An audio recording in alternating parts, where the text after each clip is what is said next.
I'm Miwa Messer. I'm the producer and host of Poured Over. And Jemimah Wei, oh, this is a name you're going to be hearing a lot. The Original Daughter is her debut novel.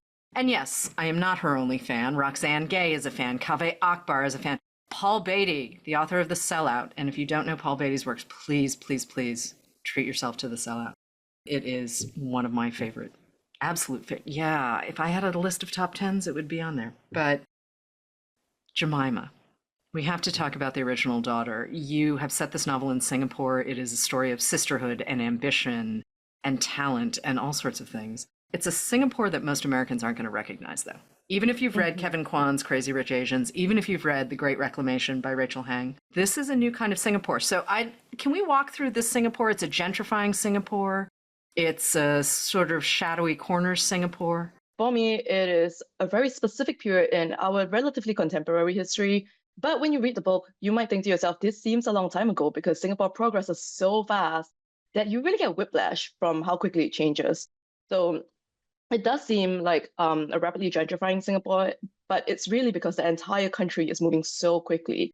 And where they live, their neighborhood, it's not a neighborhood that I think most visitors of Singapore, people who aren't locals, would be familiar with, but it's the reality of life for most Singaporeans. I would say the kind of housing they live in, HDB blocks, which stands for Housing Development Block, they're government housing, and about 80 to 90% of Singaporeans live in those.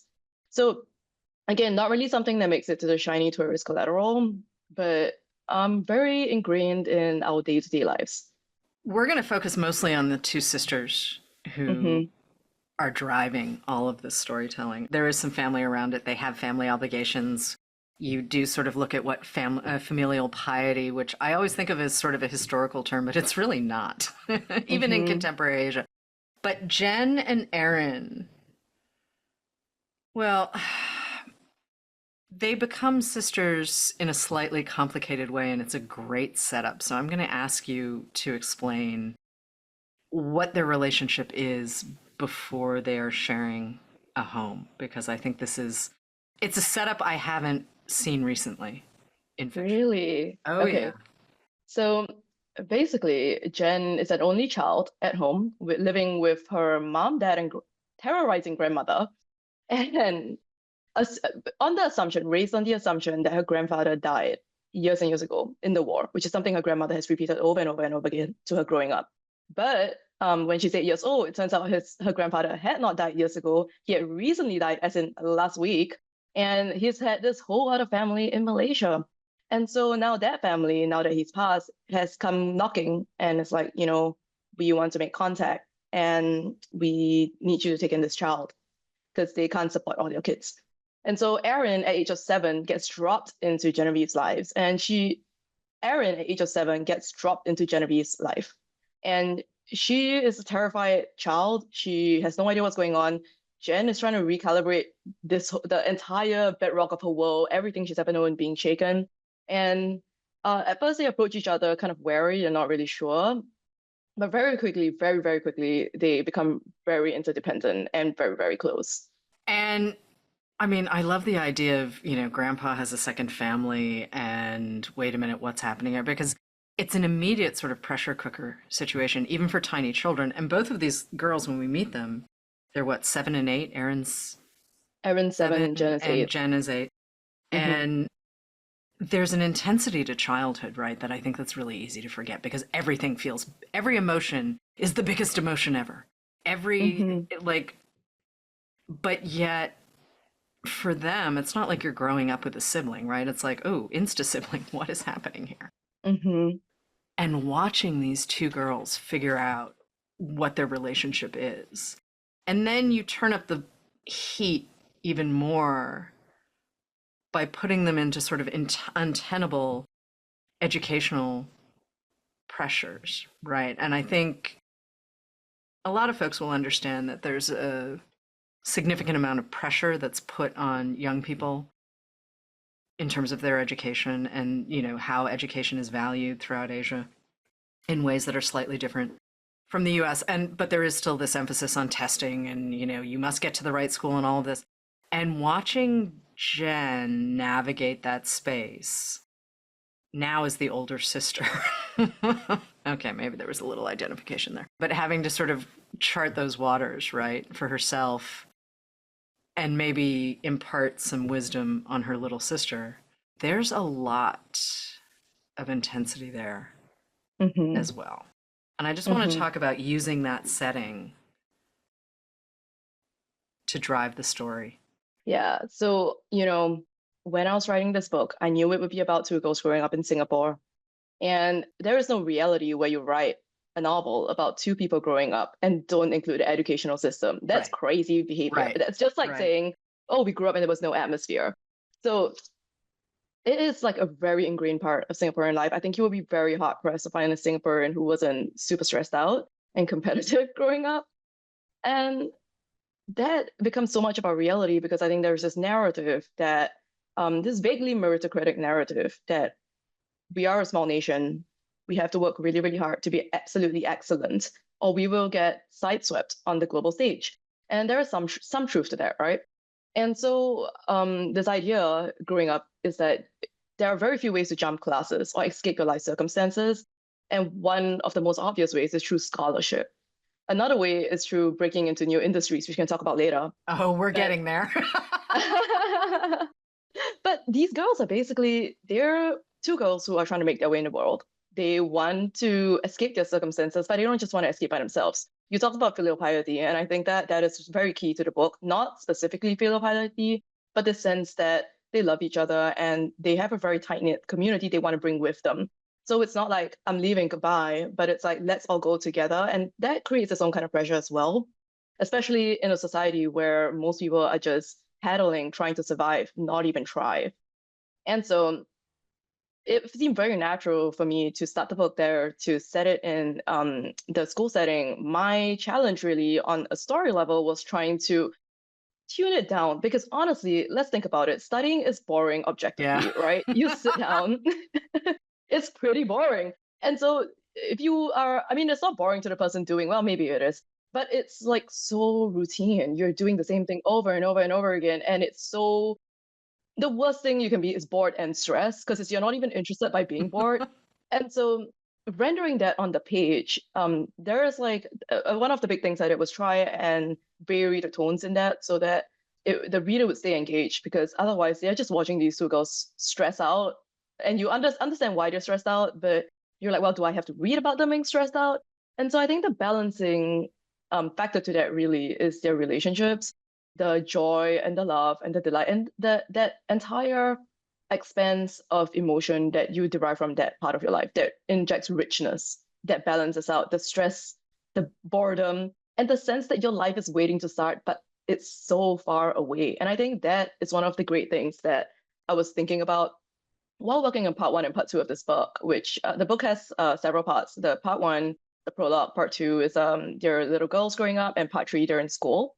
And so those two parts of the book, I thought about the sense of being totally impotent as a child. You have no agency of your life, no agency, and you are conscious enough, like an intelligent being, and you really want to enact yourself upon the world. And you cannot. You're completely subject to the machinations of adults. And I really believe that confronting that and realizing that you have zero agency as a child is a kind of moment of loss of childhood for everybody because your parents hopefully try and create this environment for you where you feel protected and you're nurtured and you're growing. But they give you a sense of agency, right? I watch the way my friends raise their kids. They're like, do you want the blue spoon today or the red spoon? And it's like, tricked you, you still have to use the spoon, no fork for you, but you feel like you can choose. Realizing that your choices are limited and not true, you don't have true freedom, I think is one of the real sobering moments of childhood. And that search for freedom and that pursuit for it at all costs or evaluating the costs that come with it, I think is something that really drives the book. Ambition is what comes out of education for me. I mean, so I've read the novel a couple of times now, and Jen and Erin are both very ambitious women, but they tell themselves very different stories about their ambition.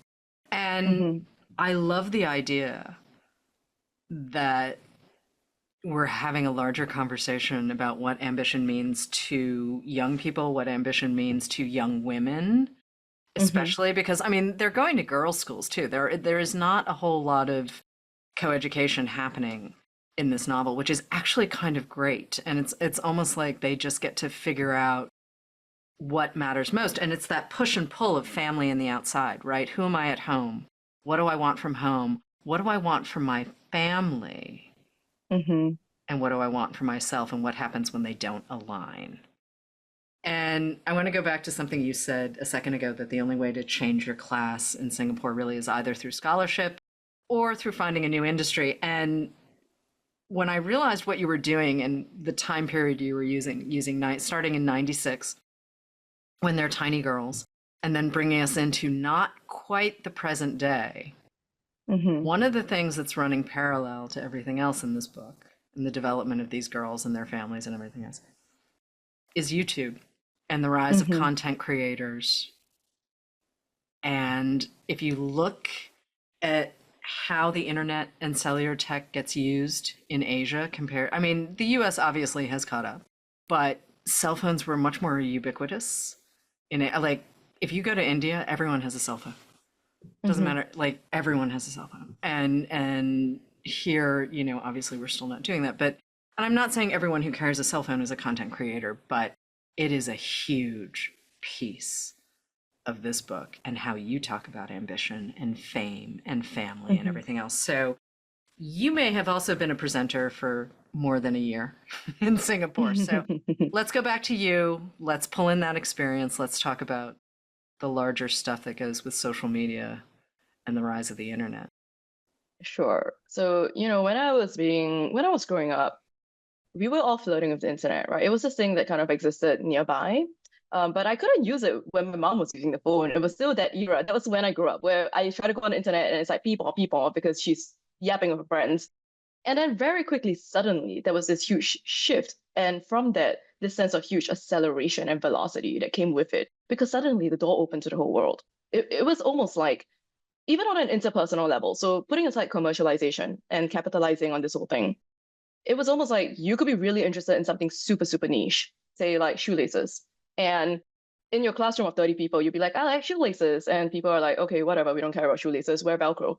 And then you go on the internet, you go on Tumblr and you're like, I love shoelaces. And somebody from America and somebody from France and somebody from Vietnam is like, we also love shoelaces. And suddenly you have an audience, and with audience comes eyeballs. And living in a capitalist society, what it means is eventually brands start coming in, money starts flowing in, they start thinking of how to capitalize on this. And so the girls very quickly realize, they very quickly note that this is happening, and they start to figure out how they can get in on it, because there is a first mover advantage to being in that. And for me, there are some, like you mentioned, I was a presenter for a long time. I was a presenter for, I think, 8 years before moving to the States. I started very young. So basically, I was in college and everybody was doing a part-time job. And I had been working part-time since I was 14. But when you go to college, you're suddenly old enough to qualify for all kinds of different jobs. So my friends are working in Topshop or giving tuition. And I got scouted to do this TV show. And I thought to myself, yeah, I mean, it pays about the same as giving tuition. It seems more fun. I'll do that. It seems like way better. And at that time, YouTube wasn't even that big of a thing in Singapore yet. So this show was on an online TV channel, like its own platform and everything. It was like really big. And I did that for years. I did 2 shows with them. And then when YouTube became more and more popular, we moved our platform to there as well. So we syndicated it across countries and across platforms. And I also did a bunch of travel shows with regional networks and, clients and all that. And some of that was broadcast and some of that was online. And so very quickly, I was told by my producer, when somebody watches you on the movies, you're really far away. When somebody watches you on TV, you're here. But somebody watches you on your phone, you're right here. And they really want to get in your pocket. So you need to develop your social media. You need to download Instagram. And at that point, I was an Android girly, okay? This was back when Instagram didn't even have an Android app. So I had to go get this iPad from my other job, which is I was a copywriter at an ad agency. They gave me this iPad for work. It was like this size. So I'll be like, okay, download Instagram, email myself a photo, put it on there, be like, this is lunch, and post it out. And so I did that until my sister was like, stop it, and gave me she got me a phone. But so for the longest time, that was our relationship with social media. It was kind of companionable. It wasn't that intense, but very quickly, and it felt like everybody was trying to figure it out. It was still fun, Now I don't think it's that fun. Very quickly, we made things bad as humans tend to do. But I kind of like was always really fascinated with that. And back when I did my master's in Singapore, before deciding to do my MFA, I thought I would do my PhD on this subject. I thought I would go very deep into the gendered nature of content creation because my hot take early on was that it's the same arguments you level against women. It's just now acceptable because most content creators of that era were women. Now that is not true, and well, maybe still most, but now there is more diversity, which I'm very happy about. But back then, it was really mainly women, and it suddenly became free reign to say whatever you wanted, and that kind of like familiar yet unfamiliar pressure, because it is familiar in that you kind of can see you can see corresponding parallels in different industries, but there's nothing quite so specific as this, and there is no mediator because any other industry, there's some kind of barrier to entry, right? You need to have certain privileges of class, of like educational background, of opportunity. With content creation, you just need internet connection and a real niche interest or a voice. So it suddenly was like handing over the reins to all these 18 or 19-year-olds and seeing where they ran with it. And so I've always been really, really interested in this. It made sense to me to put this into a book and to have them explore this as a really exciting opportunity to or a platform to kind of like springboard their careers, especially because they are both like first movers, some more than others. So that's where that came from. Well, in watching Erin navigate space, right? Like, I don't think it's unfair to describe Erin as a found child, right? I mean, she is a little bit of a foundling. She is a little bit of an outsider. Yes, she has her sister, but she's still navigating who her parents are and why her dad drops her off with strangers. Right. I mean, so Erin, I'm dancing around some stuff that I want other I'm people gonna talk to come about. to. I want people to come to this book with fresh eyes and not have spoilers. Erin is just so Erin, and it makes all of the sense in the world when you realize that she is going to take advantage of situations that are put in front of her. But also, family is fraught for her in a way that it is not fraught for Jen. And Jen actually has more to push against. She has more to pull against. Jen actually has sort of a freedom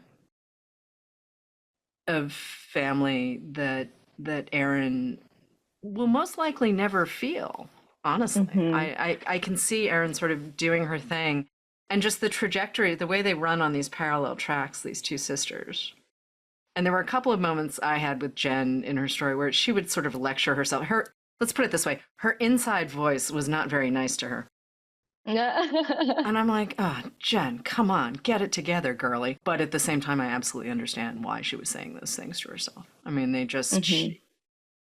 Jen had ambition. Maybe she was overly ambitious. She couldn't deliver. And then she sort of threw up her hands and said, well, if I can't be perfect, I'm not going to try at all. And she ends up at one point working in an ice cream shop.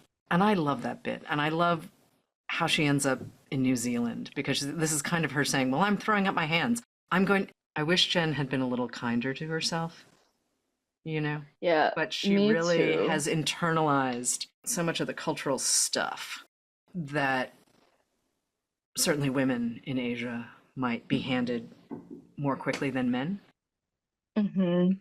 Yeah. Can we talk about her rage? Because I don't think she realizes how angry she is. And I don't think Erin realizes how angry she is either. And they don't really, that's a big part of where their conflict comes from, because neither of them really has the words to describe how mad they are at the world. Not necessarily at each other, but they're really mad at the world. They are. And I feel like for me, how that manifested was trying to find out what rage could do when it met with silences. Because they're not just angry, right? They're angry, but they're also restraining themselves out of care for another person. So these are silences in the book that are born of care. And I think that's what made it so tricky to write around. Because if they were simply angry, you could just let them explode. But a lot of this, I think, was trying to temper them down with restraint. So they're growing up and not allowed to fully go deep into those extremes of those emotions, because they are very conscious that even rage can be a distraction. Even rage can knock you off the bandwagon. And once you're off, it's very hard to climb back on. And so they're pushing it away. And it comes out in these like pressure valves. So at specific moments, it kind of like bursts out. And like you mentioned, Jen is very harsh on herself. It's probably an eldest daughter thing. We need to unionize. Yeah, but yeah, we need to unionize, as my friend Gina loves to say. But yeah, she's really mad at herself and she's mad at the world and she's mad at the fact that she's so young. She's mad at everything she cannot control. And because of that, she doesn't really develop a sense of resilience in the way that Erin does. So she's not really able to pick herself up. She's totally felt by this like largeness of emotion. Every emotion she feels is so large that it completely overwhelms her. Whereas Erin, and this is something that I was thinking of while working on the book, she is sort of like, while Jen watches her parents, Erin watches her parents and Jen. Yeah. So she's assimilating and she's learning, and that is natural. I think that is a normal thing. It's not malicious. It's just part of growing up. And it also feeds into something larger that I was thinking about, which is in Singapore, in any high pressure cosmopolitan capitalist society, what we don't really talk about that much is that being able to be resilient or adaptable is a kind of psychological dexterity. It's a kind of psychological dexterity that's also inherited. It's a kind of soft privilege that we don't talk about. We talk about the privileges of birth and class, of like, oh, your mom can make this connection for you. Oh, you don't have to worry because, your parents could pay for you to do this and do that. But there is also like a mental privilege that we don't talk about. And I think that is something I really wanted to work on in this book. The sense that why is it that everybody can cope except me? And why is it that my sister feels differently from me? And that's one of the reasons for the longest time this book was in third person. I moved it to first because I needed her to have those blind spots and I needed the reader to step out of her blind spots. With third person, you don't do that as much, but with first person, you're really trapping the reader in one perspective. And the reader can step aside and shake the character and be like, wake up. Mm-hmm. But then you are doing that with the realization that the character cannot do that because you remember what it was like to be 15. You remember what it was like to feel like you have no impact against the whole world. You have zero agency, zero control. All you can control is your day-to-day life. And even that, you're restrained by chains of your own choosing. You're restrained by love. You're restrained by decorum. You're restrained by ambition. And you're restrained by thinking like, let me suppress myself now for future payoff. And then when that payoff doesn't come, you feel really betrayed. Mm-hmm. This is not what I signed up for. Yep. Yeah. No, that's totally true. I mean, I really do love the way these two sisters stay connected. Mm-hmm. They will always be connected for me. They are a package deal, ups and downs. They are a package deal for me. I think they're a package deal for themselves. This certainly isn't the first novel where siblings have a very different experience of family in the same family. Mm-hmm. That's part of the fun of fiction, right? Like we get to share in the interiority and we get to be with them as they make choices that maybe not all of us would make, right? Mm-hmm. But are really, really organic to who they are. I got really invested. I got really invested in both of them. And that's why I'm saying things like, oh, and then Jen did a couple of things where I really wanted to shake her. And yeah, I'm talking about a fictional character as if she's sitting next to me. But, in theory, this is how great fiction works. But I want to talk about literary influences for a second, because you are doing a lot, right? You're jumping in. We start in 96, then we're sort of in the middle of the aughts, and then we hit 2015 at the end. And there's quite a lot of family stuff that I'm either hinting at or leaving out because, again, I want readers to come to it on their own. But you've got the time manipulation, you've got the interior landscapes of these girls as they age from 8 to 20 something, right? Mm-hmm. And you said to me earlier you'd very deliberately ended this book before they turned 30, and I respect that choice. But I want to talk about literary influences because you are currently a 5 under 35 for the National Book Foundation. You were a Stegner Fellow at Stanford, which is a fabulous program, which is a post-MFA program. So where do we start with literary influences? Gosh, it's hard because this book took a long, long, long time. Yeah. And so it feels, at some point, it does feel like everything I've ever consumed has fed into this book, right? And I think that is true generally of most artists, like everything you process and consume ends up feeding into a sensibility from which your work blooms. So for me specifically, I have been trying to think back on this because there have just been so many books I read over the course of working on this book. And some I thought I read deliberately trying to work on something in the book and then didn't work out. Some were just random things I picked up that totally end up being totally ended up being key to working out certain things in the book. So I reread Giovanni's Room every year. And one thing I really got from that is understanding that structure can be an emotional fence. So everybody talks about structure, like narrative structure, Uh-huh. as like choosing a shape, going this direction, that direction, but for me, that never really made sense because it couldn't be something you just choose, and it's not like a shape you just choose and go with. So one of the things I really struggled with the most was figuring out how to structure and shape this book. And I mean, it's a pretty simple structure, right? You start in the present-ish of the story. You start on top level story time. You drop into the story, and then you return to a point of narration. And that's basically the vantage point with which you move. And reading Giovanni's Room made me realize that structure can be an have its own emotional logic. So then when I decided that the structure of this book would be the structure of justification, or the structure of like a plea for understanding, even from yourself, that made everything so much easier. So I then understood how the narrative would work.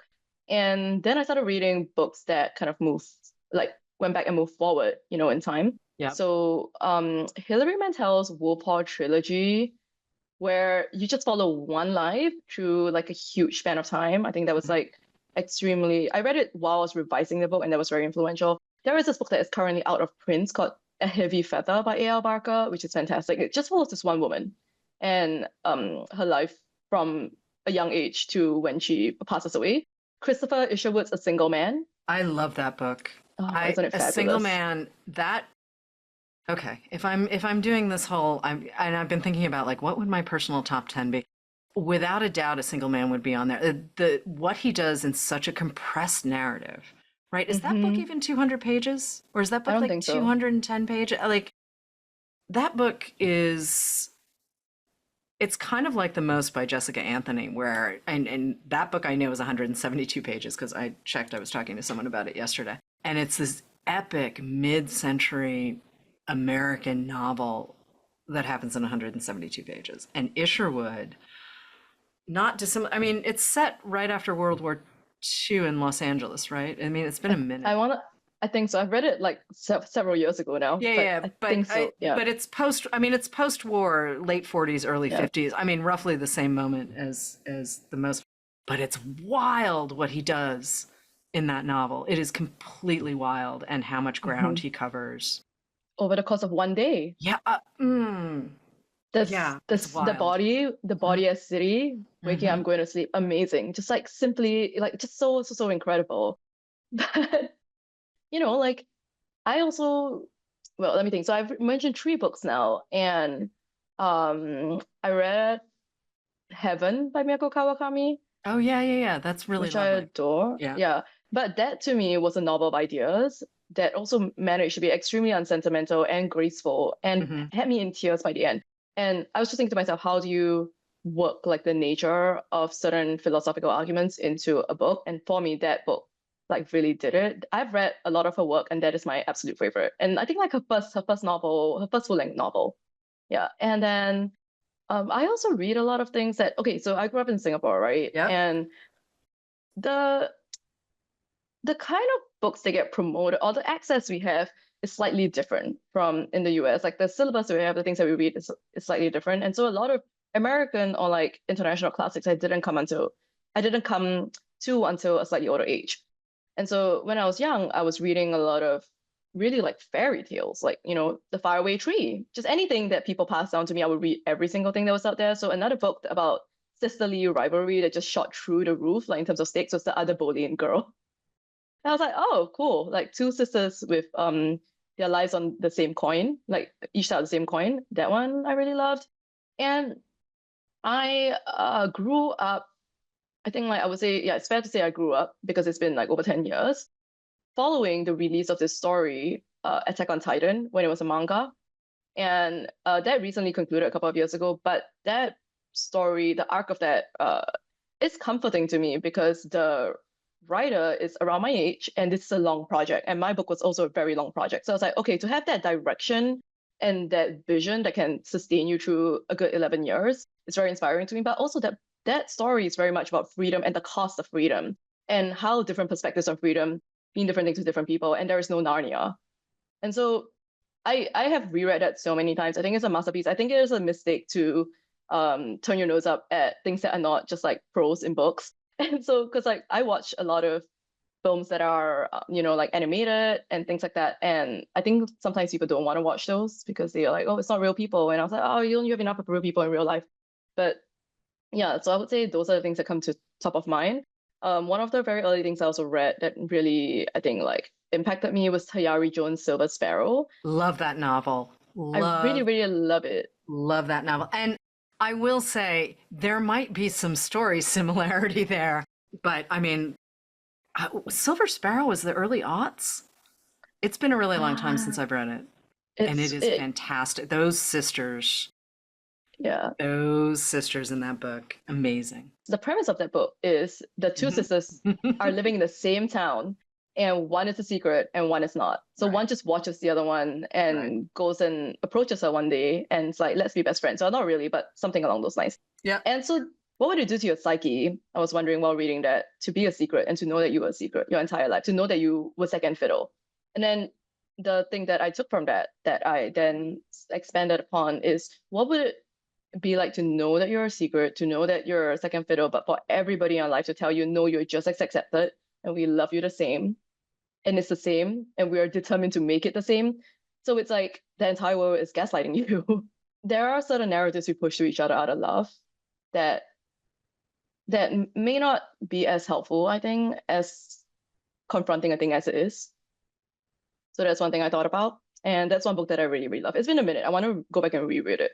Yeah, now I want to reread that with a single man because it's been a minute. But I remember having my brain absolutely blown, both by the sentences in both of those novels, but also characterization and the idea that we could get that deep into the lives of the characters and have a complete understanding. And, part of it is time jumps, part of it is who the characters are and where they're living and all this other thing. But I get so much pleasure out of novels. I really do. Like, you're making me reconsider Wolf Hall, which I have mixed feelings about. I do not have mixed feelings about Hilary Mantel. A Place of Greater Safety is a novel. It's her French Revolution novel. And it's a book that I absolutely love. And it's like 600 pages of French Revolution. Okay. I will say I do love a chunky book. Yeah. I do. It costs the same and you get more book. So, when I was young and buying books online, like I would ship them online internationally because I couldn't find certain books in Singapore, right? Right. And I remember paying like $15 for a paperback of A Little Life by Hanya Yanagihara. And I was like, what, you telling me this is the same price as a book that's like 1/3 its size? This is so much value for money. So I was so into that book. I was like, this is so great. I mean, I love that book for other reasons as well. But at that time I was so amazed that you could just write a long book like that and be like, here, have it. And I was like, oh, great. Because maybe one day I'll write a slim novel, And this book, when I first finished it, was 140,000 words. Right. It is now, yeah. I remember you telling me that when we first met, and I was just like, oh, okay. That's not what I expected. Because it feels exactly like it's supposed to feel. I mean, that's... Oh, thank you. Yeah. And I was really pleasantly surprised by the ending. But thank you. That took years and years and years to bring it down, I think. I finished my first draft in 2021. Yeah. And I took another 2 to 3 years to like really whittle it down, which included one draft of handwriting the entire draft because I was so desperate to bring the word count down that, when you rewrite the whole book by hand, your hand hurts. And so you're like, do I really need this sentence? I think maybe not. Maybe this could just be 2 words. And then I got carpal tunnel, but I brought it down to 85,000 words. And then I brought it back up again by putting some stuff back in after reading the whole thing. Well, I'm glad you put some stuff back in. I feel like I know both of these women and I understand why they did what they did. And I understand how they became who they are. Part of me does wonder if they're both okay. And I'm not asking for a sequel. I'm really not. This is a very contained, this is a very specific reading experience in space and time. But part of me is just kind of like, I hope they're okay. But Miwa, what does okay mean? I think Jen is going to have a very specific kind of life that is a little more claustrophobic than Erin's. But I do think Jen Oh, I'm going to sound really judgy for a second. I'm not sure Jen is going to get beyond the level she hits, right? And I Mm-hmm. think Erin is going to continue to have what is a very big life, Mm-hmm. but I don't know if it's going to be satisfying for her. Mm-hmm. Yeah, I mean, but that could be okay for both of them, right? Like, not necessarily choices I would make for me, Mm-hmm. but maybe they just have both become the people they were meant to become. I don't know. Yeah, I mean, I think the reason why I was wondering what you meant by okay is Hmm. because, earlier in our conversation, we were talking about ambition. And I think there are different ways to define ambition. I think that when we grow up in modern society, we have a pretty fixed idea of ambition, right? Like, so I'm not sure what the narrative was in America, but in Singapore, there was this thing called the five C's, where they're like, oh, to make it in Singapore, you need a car, a condo, I can't remember what the other three are, but just Got it. like landmarks, things to hit. Yep. And I do think that it takes interrogation and deliberation to disengage from that. It's not that you can't David Thoreau your life away and be like, oh, I'm going to live in the woods, goodbye. I mean, we cannot afford to do that, not in Singapore. We just cannot. But you can think to yourself, what kind of life do I want to lead? What kind of person do I want to be? And so I think ambitions can be redefined. So it's something I've been thinking about a lot recently, especially now that I live between Singapore and the United States. I feel like in the last decade, I have developed a great ambition for love. I make choices that may not be the most pragmatic, but they seem to me the choices that make the most sense because they are designed around and motivated by my desire to be like that person for the people I love. And that to me is a kind of freedom because it's a choice I made. And so I think again, like the cost of freedom and the type of ambition that you want to like design your life around doesn't just have to be what people tell you ambition means. So with these goals, like are they going to be okay? I think that depends on how they decide what okay means to them, Yeah. Yeah. Yeah. But also, I mean, your 20s are just a weird moment, too. I don't Oh think anyone yeah. ever really talks about, like, one, your brain doesn't finish cooking until you're 25. There's that. Like, the fact that your brain is still growing exponentially in your early 20s may explain some of my early post college years. But also, we have this idea, especially in the States, that somehow, you turn 18 and you're an adult. And I'm sorry, I remember myself at 18 and I'm like, oh no, oh no, that was, we were not prepared for adulthood in any way, shape, or form. I mean, maybe more so than some, but like, I was not an adult at 18. I'm certainly not that much more of an adult at 21. And a lot of my 20s were figuring out, yeah, what ambition meant to me and what my career was. There were people I knew who would plan out 5 and 10 years on their career paths, and I'm going, I'm sorry, why? What? I don't understand. What does that even mean? So watching us all sort of end up as adults, because I'm still friends with some of those folks, and seeing where we landed as adults is kind of fascinating. It's like looking at ourselves as science experiments. I'm like, this is wild. How did we get here? Yeah. Growing up in Singapore, I always wondered why Americans move out of their house at 18. I'm like, well, where you get the money to go? Where are you going? But then I realized it's because you're such a big country that at 18, you're going to college somewhere away. So it makes sense to leave.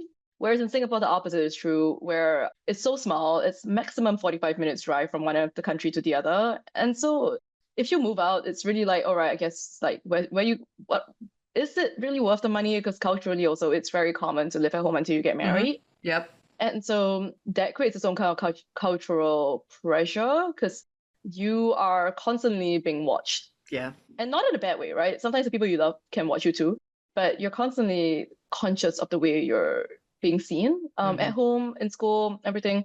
And part of, I think, the acceleration of social media is the great explosion of the sense of being watched all the time, of having a mirror in front of you all the time, the micro adjustments, the even if there's nobody around, even if the camera's not on, you are kind of watching yourself and adjusting yourself based on that. And I think that rate of refreshment, which is what I always think of, like you see yourself and then you like refresh.